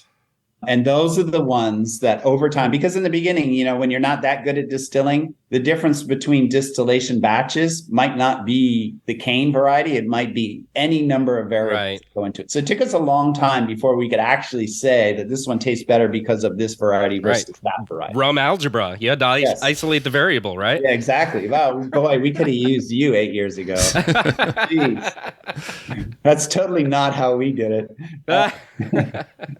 So anyway, so there is a couple that really, really, really just perform super well and give us what we need. So we are definitely narrowing down the vast majority of what we grow because of that. However, simultaneously, we are also dedicating areas to ensure that we have as many known varieties as there are and continue to have them. And we definitely want to do something similar to what Ko Hana is doing and come out with a single varietal program. But they're doing a great job with it now. So we're not trying to, we would just do it if we did it like at the Rum Shack only, just so somebody could try it, Right. Like a limited offering. Yeah. Yeah. Just so people. Well, and like, I won't say everyone, but most cane juice rum producers are doing some kind of single varietal bottles now at this point. Yeah. Like, I know that's kind of Ko Hana's whole philosophy is single varietal, but it's a feature of many different cane juice producers. So, yeah. And technically we are too. But because every single batch is always one variety, we cut one row. We cut one row, sometimes a row and a half to make a batch. And it's always the same variety. But we're sort of reserving the right to there may be a different variety in there if we blend 3 or 4 of these batches together in order to sort of get to this normalcy. So we'll have a weekly tasting panel where we rate 6 different things. Everybody goes, whether you're plus or minus on each one of those 6 things. So, for example, that's interesting. One of them is, if I can remember them in order, grassiness is one of them. Funkiness is one of them. Because those are the first 2 things people think of when they think of rum agricole. To be honest, we like ours to be down. We don't want it to be grassy and funky because what we're going for is the next 2, floral and fruity. Yeah. So we've got sliders for those, right? And we like to have high floral, high fruit in ours. We have one that's sweetness. We have one that's, I call it acerbic. I can't remember what word we use, to give you that sort of that mouthfeel that may be good, may be bad. And so we've got these 6 things. So everybody tastes it and we normalize and we get it. And then it's the distiller's job to actually, when we're doing a batch of agricole, to make sure that those, that they hit the flatline standard that we're always looking for. Right. Because agricole has enough variation is that you don't want people to go, I can't trust that this is going to be as good as the last time I had it. Yeah. I love that idea, by the way, of kind of just simplifying. It's like, no, we don't need a 1 through 10 scale or a 5-star system here. It's plus or minus, baby. Let's just get it right. Yeah, that's pretty cool. Right. I want to talk a little bit about production process. People always like to kind of hear the nuances of that. But one thing that was news to me, you gave us a quick little tour of the distillery before we started doing the interview. And you guys have had a new still for about a year and a half. And the last time I had seen it, it was like the kind of old school looking, almost kind of like cognac looking, copper alembic, pot still. The new one is the more modern looking kind of pot column hybrid is what it looked like. But so how are you guys running your still? What does fermentation look like? Give us like a quick little overview. So the whole point of this still is it's 4 times bigger than the first one. Yeah, much bigger. I mean, I was struck the last time we talked. I saw that still, and I was like, "That's so much smaller than I would have thought." Yeah. And so number 1 is 4 times bigger. Number 2 is that we fire it with steam instead of direct because it's safer. Yeah. So those are our top 2 priorities. Number 3 was we needed the same flavor profile we had developed with our copper alembic still. And so we sourced a bunch of different people, and we picked these guys from Canada called Revival Steelworks. They were just getting going, but they'd sort of broken away from other distillery, still making companies. Tons of experience, super good guys. I'm not saying you should buy their still, but you should definitely talk to those guys when you're making a still, because we're really impressed. And basically, we told them what we needed. So we were very clear on what our distillation curve looks like, what ABV we want it to come out, when we want to see the head start to come out, what range we expect the hearts to be. And so we talked to them about this on the phone, and not only did they not get it, but they basically delivered a still that could do that. Wow. And so we do have 5 plates on our column, but we run them wide open. Okay. And that was the goal. The goal was to not to have to use any of the plates, but we had 5 as an insurance policy just in case. And sure enough, we get to run it wide open. It's exact same flavor profile that we wanted. And I'll be totally honest, it's slightly cleaner, and probably because it's more efficient. And what's really neat is that we're able to get another 10% out of the potential alcohol that's in your fermentation. Mm-hmm. We actually net about 10% more out as finished rum because the still is just so much cleaner. Yeah. And that's a big deal. So you get it's not as crude with the fatty acids at the end. So it's especially awesome. Right, because I remember hearing that you all try for a lower ABV out of your distillate. Shockingly low. We start at 70 ABV, which is already pretty low. Most distilleries probably distill between 80 and 94 ABV. So we're starting at 70, which is 30% flavor, 70% ethanol. And when we finish our hearts run, we'll be in the 50s. And that's the hearts run. So it's almost 1-to-1 ethanol versus flavor that goes, and then that means we have to proof less, but it better taste good because there's no hiding it when you're getting that much volume in the bottle. So that's the hard part. It took us a while before we could actually do that.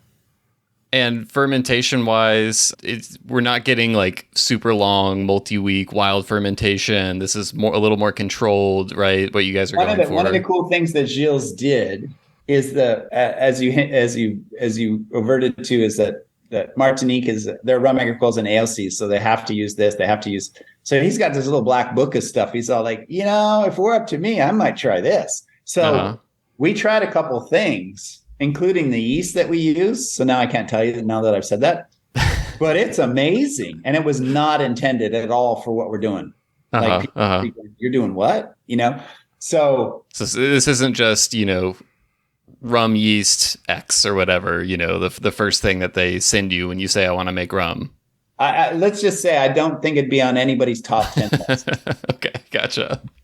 But the point is a very controlled ferment. Everything we do is hyper controlled, which is why we hired beer guys. And the second person we hired that's in charge of our production now was the QA guy from Kona Brewing. Oh, interesting. Okay, cool. So A, you need to be a master fermenter, and B, you need to be hyper careful. So that's our team. That's who runs our program for us, and that's why they get such awesome, consistent results. Mm-hmm. So we ferment for about 4 days. We temperature control our ferment within a very tight degree. So we've got chillers working, and we monitor that very closely. So we pretty much get exactly what we expect to get now at the end of every fermentation cycle. And then it takes about 4 to 6 hours to cut and juice the cane. We deliver the fresh juice to the distillery. The only thing, and then we stick it in the fermentation tanks, and that's 4 days. And then we distill it in about 8 to 12 hours. Gotcha. And I want to talk, you mentioned the, juicing the cane, the farm side of things. One of the interesting things to me about distilleries like yours is it's really like, it's not just a distillery, right? There's 2 sides to this. One is making rum, the other is growing the sugarcane. And even though they intersect to create this product that we love so much, they're completely different disciplines. And like, resources. Like it's basically like operating two businesses, kind of.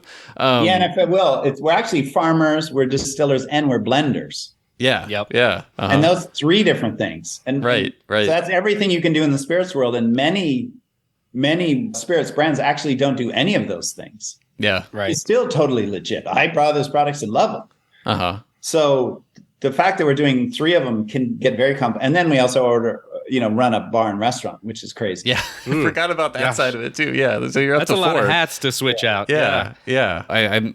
We need to ask at some point if there's a 5th or 6th that you're pondering. I'm curious what else you could throw in the mix. You can deduce it, but our whole intention is to be completely vertical.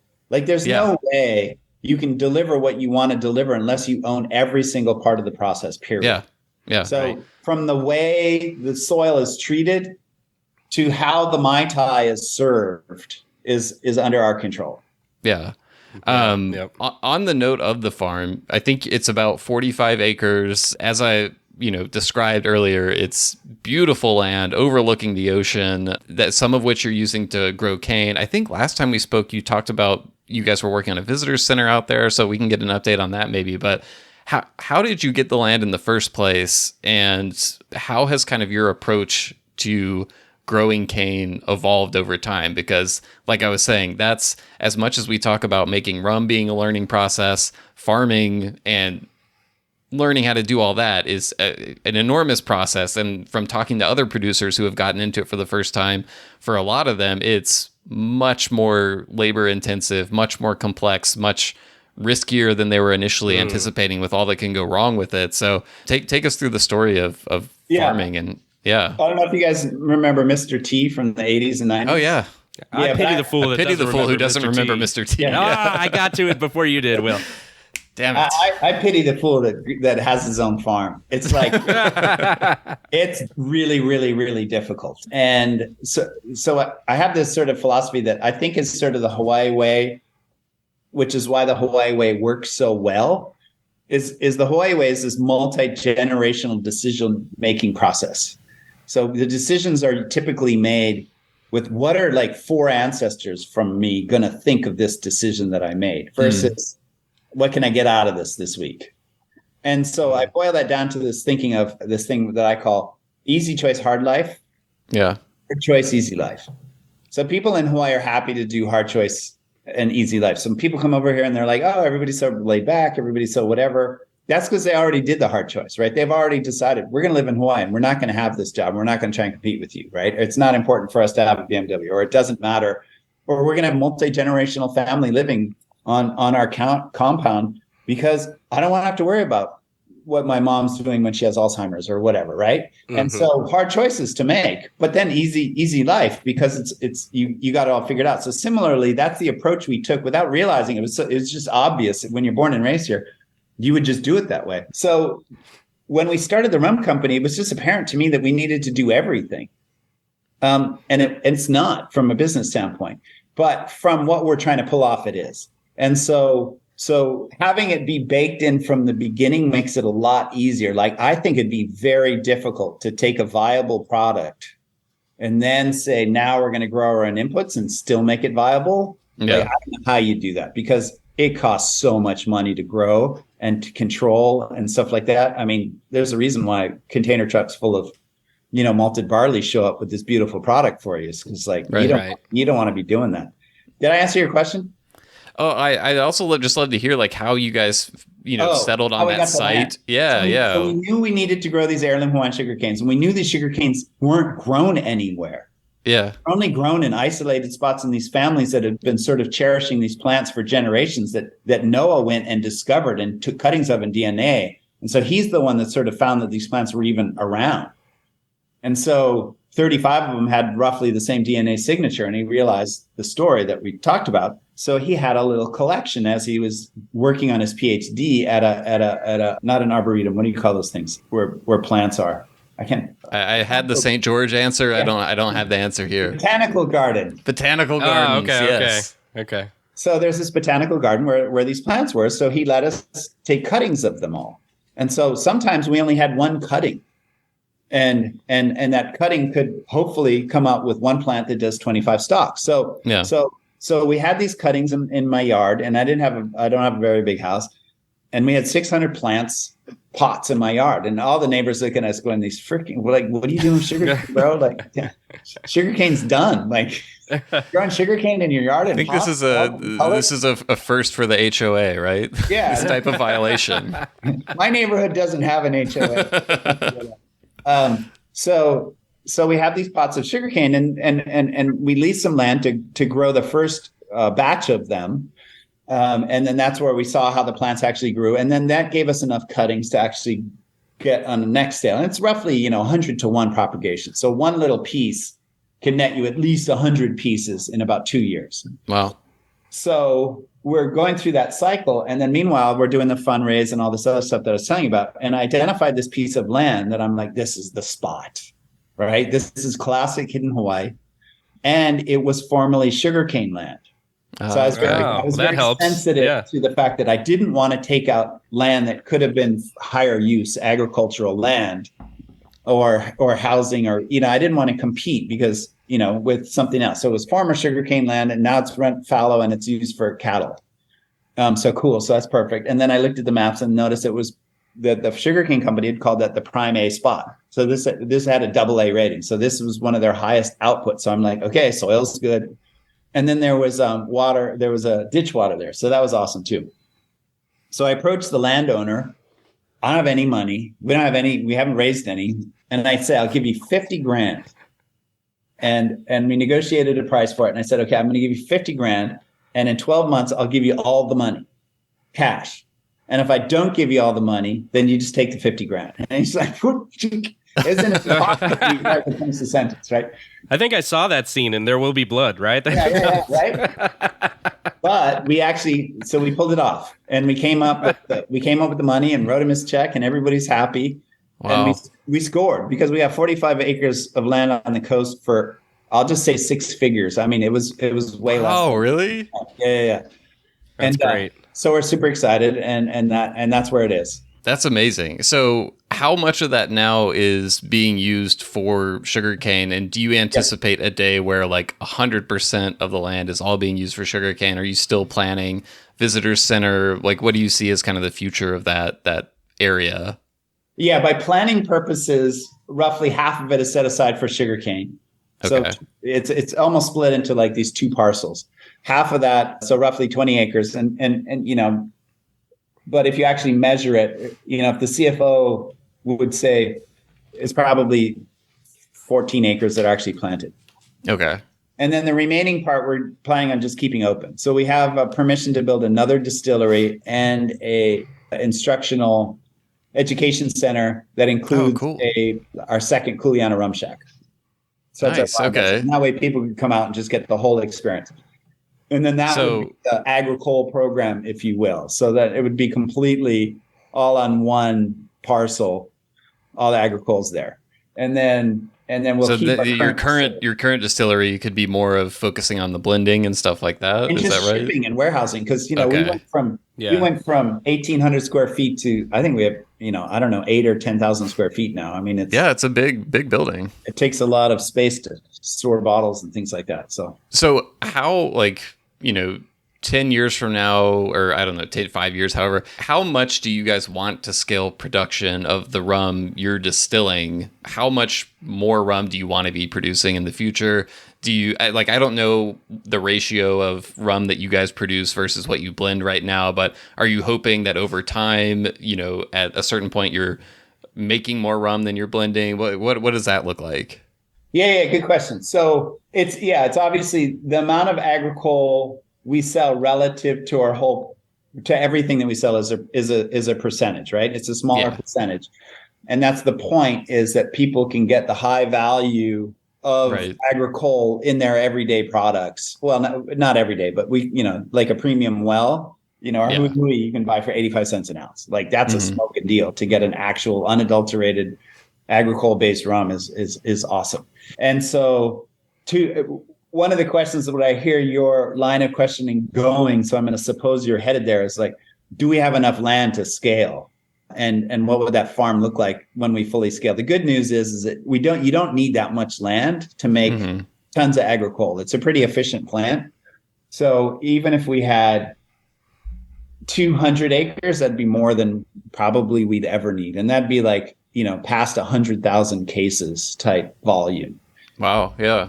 So that's, we'd have a big business, and our next door neighbor has 256 acres, and that's just one parcel. So there's thousands and thousands and thousands of acres that are fallow on the coast because they all used to be sugarcane. So planting more is no problem. And a big thing that we'd really like to do, and we've started doing it, is work with other farmers.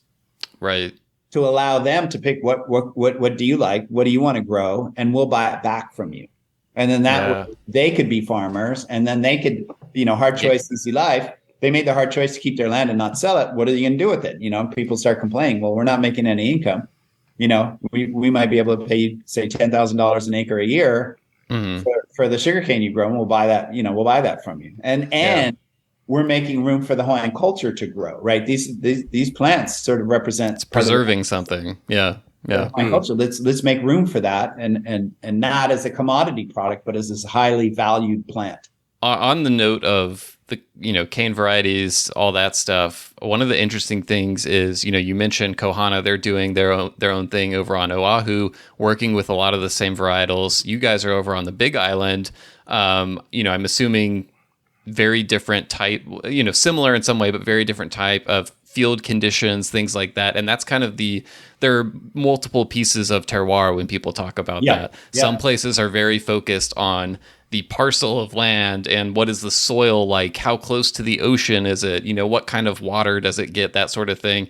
Then the other piece is the varietal of cane being used, right? So an interesting thing is you guys are kind of like each doing similar things with different cane varietals, but in distinctly different environments. And I'm curious if you've had any conversations in terms of like, well, what does this varietal taste like? What is your soil like versus our soil? I don't know how much collaboration there is, on that front, but, are you guys thinking about that in terms of even the diversity of land in your own area, certain places taste different than others? So I will. So we do buy from time to time sugarcane that other people have grown, and so we are aware of A, what variety that we are buying, and B, how it is relative to ours. Yeah. And so it's really interesting for us. And then sometimes what we'll do is we'll grow the same variety on our land, and it will be different. And so who knows why yet? Because there's not enough data. It's not conclusive. It could be anything. Right. So fortunately, we know enough to know that we don't know anything, but it's very interesting what you're talking about. And it's definitely something we're paying attention to. And the more we can do it, then the more we get to learn. And it's just fun knowing that there's this whole thing, this whole data set that hasn't been created yet. And how cool that be when we can get to the point where you're a region of Bergen, the limestone is 6 inches closer to the surface than it is on your neighbors, and it makes the difference between award-winning wine and rubbish. Right. Cool to get to that level, but who knows? One step at a time. Yeah, exactly. But that's the fun part. Like that's where I want to get to. So, Steve, I wanted to ask. This is timely because as we were doing a little bit of research for our episode, I came across the crowdsourced fundraising effort that is ongoing actually right now. Yeah. And noticed it's very hard not to notice you've already brought in over $1 million through this fund, and it's still ongoing for, I believe, Will, if I'm right, by the time this is published, it'll still be ongoing for even a few days more on our schedule. So by the time people hear this, it may still be even active then. Our plan is to extend it. We have to fill out. If we get the paperwork filed properly, because year end just ended, so we're updating financials. Gotcha. So I wanted to ask about it is, why did you settle on that approach for raising money? How did you even come to that? And then what is the intention behind what you're doing with that effort? Yes, that's a great question. I'm glad you asked that. Thanks. So the vast majority of our money we've raised from a group of investors, one of which I told you about. And investors are awesome because they're super smart. They know what's up. They can suss stuff out in seconds, right? It's like the Shark Tank. When you're walking down that hallway, you probably already know whether there's going to be a deal or not, right? Yeah. And so similarly, I mean, there's a reason why these people are so successful is because they're really, really good at it. And they know what it takes, and they know what you do and don't know, and they allow you to make those mistakes anyway, and they'll bet on you whether they think you got it or not. So we've got this wonderful group of investors that's like that. And because a lot of them will have houses, for example, in Hawaii, because it's so beautiful, especially on the island that we live in. And they want to see cool stuff happening. And so we've done more than $13 million that way. And the thought was, though, is Start Engine is super cool because it's an example of democratizing. Democratizing. Yeah. Thank you. I was a journalist, and the editor in my head's like, bro, nope. Fundraise or investments. Yeah. And it's really cool, right? Because that's what computers have done, right? They digitize information in a way that any machine can transport it. So now we can make music the same way. We can make, and so investments are now opening up. And the SEC's been pretty cool there, where they allow these rules now to allow regular people to do investments. So what we're trying to do is, are you guys familiar with the 1,000 True Fans thing that the music people do? Yeah. I'm familiar with the concept. So it's simply, for anyone that hasn't heard of it, is, or if I got it wrong, this is how I'm thinking of it, is if you want to go out there and just be a musician, get 1,000 true fans. If you have 1,000 true fans, as defined by somebody that's willing to spend at least $100 a year on supporting you, by buying your music, your tickets, your records, going to concerts, then you can make $100,000 a year. You got no excuses. Go out there and be a rock star. Get your 1,000 true fans and go do it. So that's what we're really trying to do. I firmly believe in that. I think, there's nothing like the true fans. And that's why that's what you guys do. You guys cultivate the true fans, right? That's why everybody wants to be on your show. It's because you already have the 1,000 true fans, right? You probably have like 80,000 true fans. I don't know about that yet. But for the fans listening, we'll work on that. We are on Patreon if you do want to check out patreon.com/therumcast. But please continue. Yes. So that's what we're trying to do. And we're trying to invite other people to be part of it, because there's 3 tiers to distribution. We make it, we sell it to a distributor. The distributor buys it and holds it in their warehouse. And that's the end of the transaction. We got paid. Yeah. We're done. But the last thing we want is a dusty crate of booze sitting there. And so we hire a sales team, and then the sales team will go and resell it for the distributor in the markets. And that's the most important thing that we can do is keep going out there. So the fourth tier then is the consumer. So if we can get directly to the consumers and get them excited about it and say, this is my rum company, like, I love this stuff, and go to the bars and restaurants and say, can we please get some Kuleana in here? And they're like, what's Kuleana? And then they can tell them about it in an enthusiastic way. It's like a street team.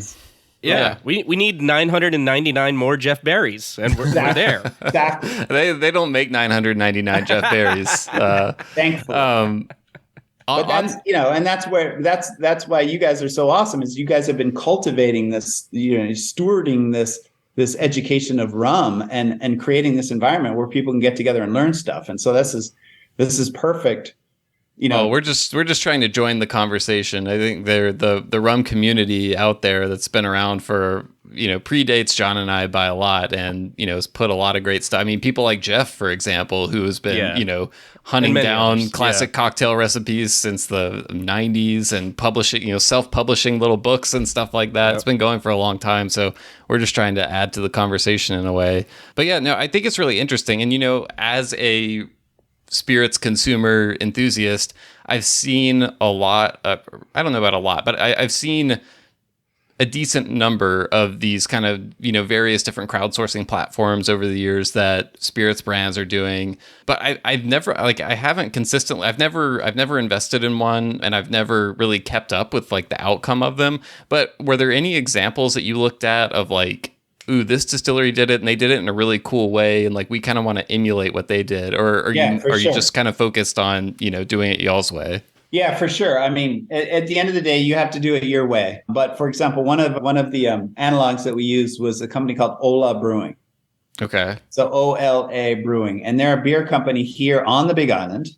All right. And they're starting to make a spirit from the tea plant. And that's amazing. So that's super cool. So I'm like, okay, they're going to enter this new space. They're roughly the same size as us. They're bigger than us, but they make a craft brew and they do a great job. and they have sort of probably the same aspirations we do. So they're very good analog, and they're selling a spirit on the same island. So I'm like, that's the best thing that we could go for. And they've been wildly successful. So this is their third raise, and they did, the first time they did like, a few $100,000, and then they did like 3 million, and then they did like 3.5 million. So we're like, cool. Wow. And so we need, our goal is to raise 5 million total. And that 5 million total will get us enough to where we get, and these are projections and forward making statements. So please don't hold me. But our plan says, if we have $5 million, that should be enough to pay for all the sales and marketing we need to grow to a brand that's 75,000 cases or bigger. Wow, and that's based on past knowledge, because we've been selling rum for about 5 years now, so we have a pretty good idea of what it takes and how to do it. So that's the whole point of the start engine. Is we're at this inflection point where we're really ready to scale. So let's not only get the money that we need to from people that can help us scale, but to also share in on those rewards. If we pull it off, then there's nice rewards for people to make, because we hope to grow between 4 and 8x in the next 5 years.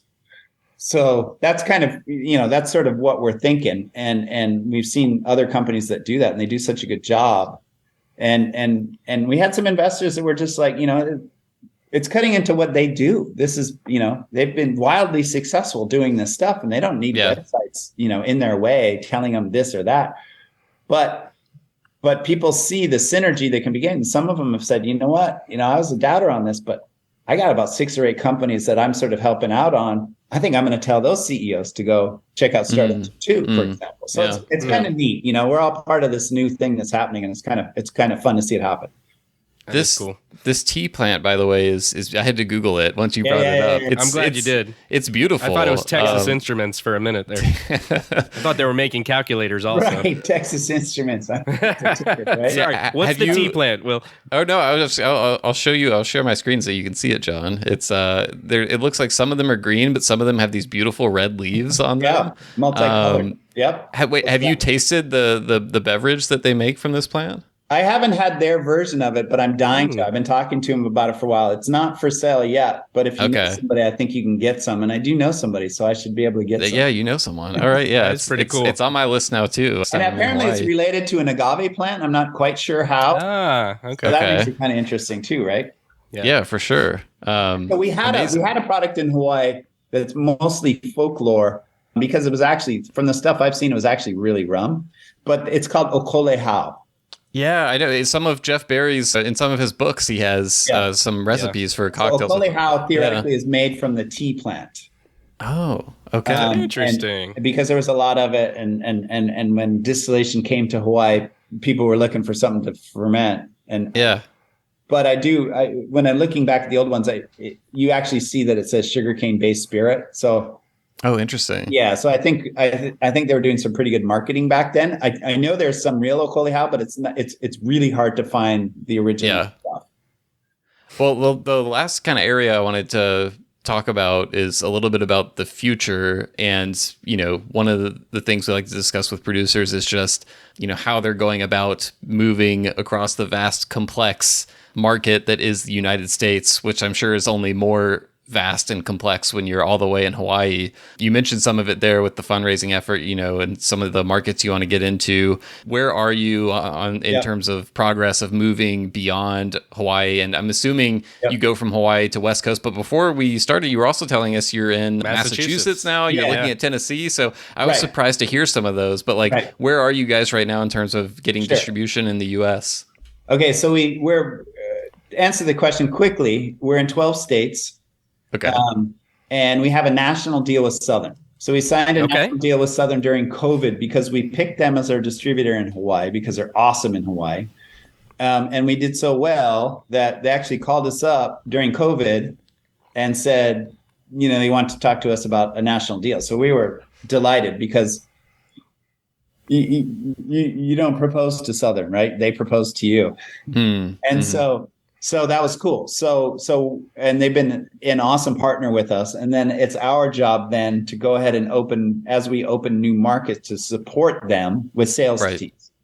And then that makes us, that's how we sort of hit our end of the partnership is, we move the rum and they're like, this is great. So we're working really hard. So we do really well in Hawaii.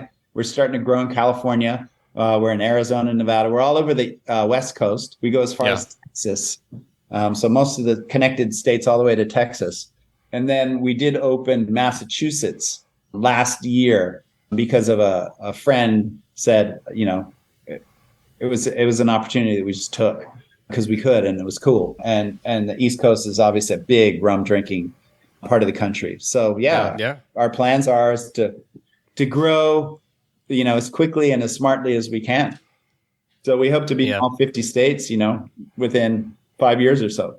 We kind of rushed by this earlier, but I wanted to return to it before we let you go, which was your connection with High West, like you mentioned. And, way back when I was just starting to get into rum and I was heavily into bourbons and whiskeys still, High West was very well known, as you mentioned, for some of its kind of limited releases. Yep. And you had the big one, which everybody kind of like camped out for, a Midwinter Night's Dram, which you may be familiar with, and some people have probably I may have of. a signed bottle of that. I'm just saying. Hey, nice. So my question then is that philosophy at some point also going to be brought into Kuleana? Are you going to have a Kuleana, whatever Midwinter Night's Dram would be the equivalent of? Look at me with my props. Look at it. Yeah. So yes, and we're going to continue to do it. So every quarter, we come out with what we call a special release.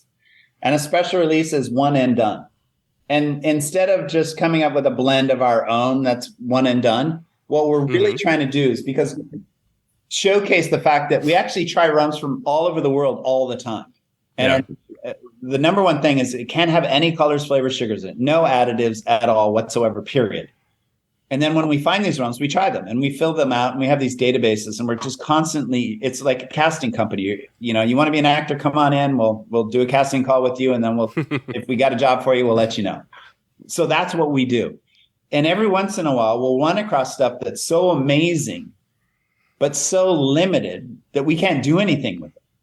Right. So we're like, there was one barrel of this 11-year-old Jamaican rum that was just sitting in a warehouse. It's too small to make a program on. Right. And we tried it and it was freaking amazing.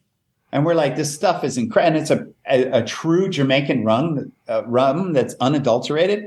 So we snatched it up. We brought it back to Hawaii and we sold it. And there was 188 bottles. It came out to be 188 bottles in that barrel. And we packaged it at barrel proof. So this one's at 53 ABV. That artwork is actually on my wall. Oh, hey.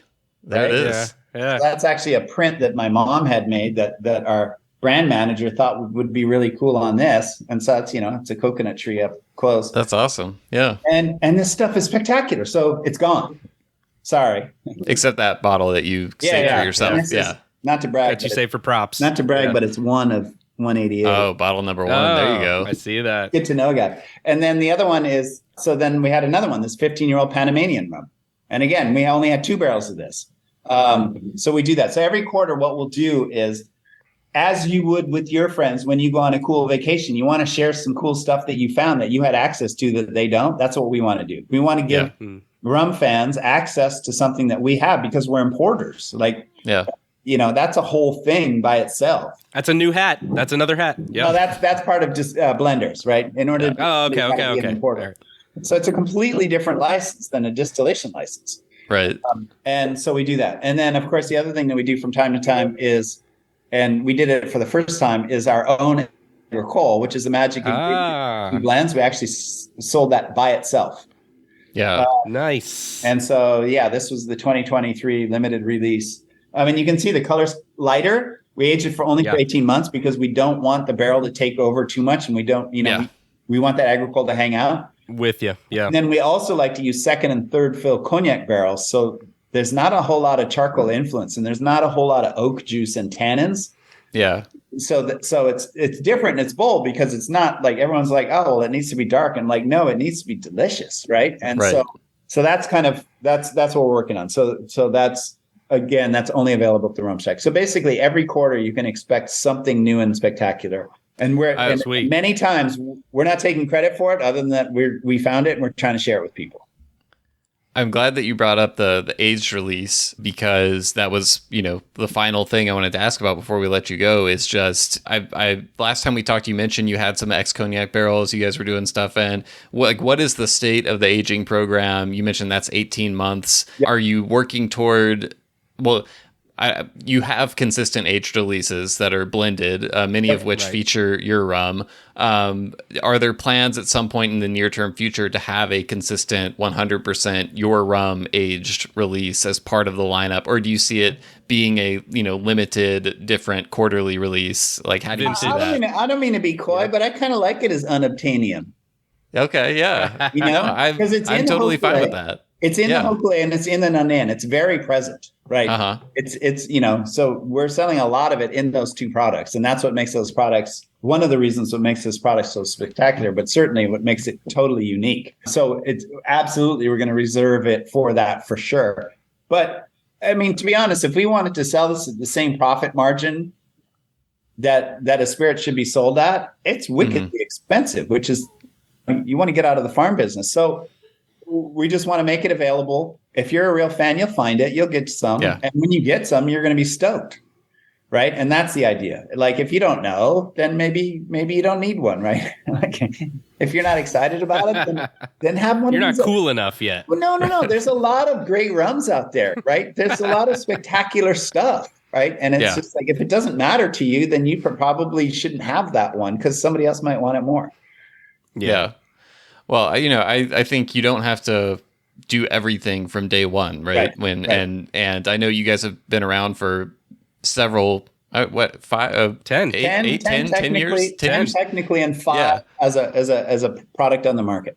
Right. So that sounds like a long time to some people, but in terms of like being a distillery, that's still, still like, we're still figuring it takes time. Out it takes time to scale and everything, especially when you're starting small like you guys did. So go to startengine.com/Kuleana Rum and we'll grow faster. There you go. Nice plug. But yeah, on that note, before we wrap up, anything we didn't get to that you wanted to share with people? Anything else, Steve? No, I'm really stoked. And honestly, I mean, I know I hinted at this before, but I think the most important thing that we can have is just sharing knowledge and sharing information with each other. Like our mission statement is discover, make, and share world-class rum and celebrate Hawaii in everything we do. I'm a firm believer in discover, make, and share. I mean, that's when anybody's doing anything cool, it's about discover, make, and share. That's that's how Instagram works. That's what you guys are doing, right? You discover stuff, you make these videos, and then you share them with people. So I think the more that we're all doing that with each other, the better. And the fact that you have this sort of ecosystem that allows this to happen in a really cool way, that's the most important thing, and so I just, thank you guys for doing that. I know you guys, I always say this, you change the world in those moments. It's those moments when you think nobody's paying attention and you're grinding away all by yourself, wondering why you're doing whatever the hell you're doing. Those are the moments that change the world. And you guys are sitting here like making your 800th video or whatever, and you're just like, whatever. But it's this body of work. I think that's why everybody wants to be a part of it and learn more. And so, I just applaud that you guys are doing this, and I applaud everybody that's listening. And I'm just stoked that we've got a community that cares about this kind of stuff. And then that allows all this other magic to happen. If it weren't for the fans and the people that wanted to pay for it, none of us would be, we wouldn't be doing any of this stuff. Yeah, right? For sure. I mean, the rum enthusiast community out there is awesome. And that's, the main reason that we keep doing this is because it's, it sparks so many great connections, conversations, relationships. So we love it. Hats off to all the listeners out there, all the rum consumers buying the rum, evangelizing the rum, wanting more people to discover this great category. So yeah, it's on y'all, the listeners. We appreciate you. Steve Jefferson, Kuleana Rum Works. We'll put some links up in the show notes where you can check out the website. We'll link to the fundraising effort as well if you want to check that out. And hey, if you're going to be on the Big Island anytime soon, look them up. They've got a restaurant, they've got a bar, all kinds of stuff. It's, complete vertical integration. You can get the full Kuleana Rum Works experience if you're going to be in Hawaii. So check it out. All right. Thank you, everybody. I really appreciate it. Yeah. Cheers, Steve. All right. Cheers.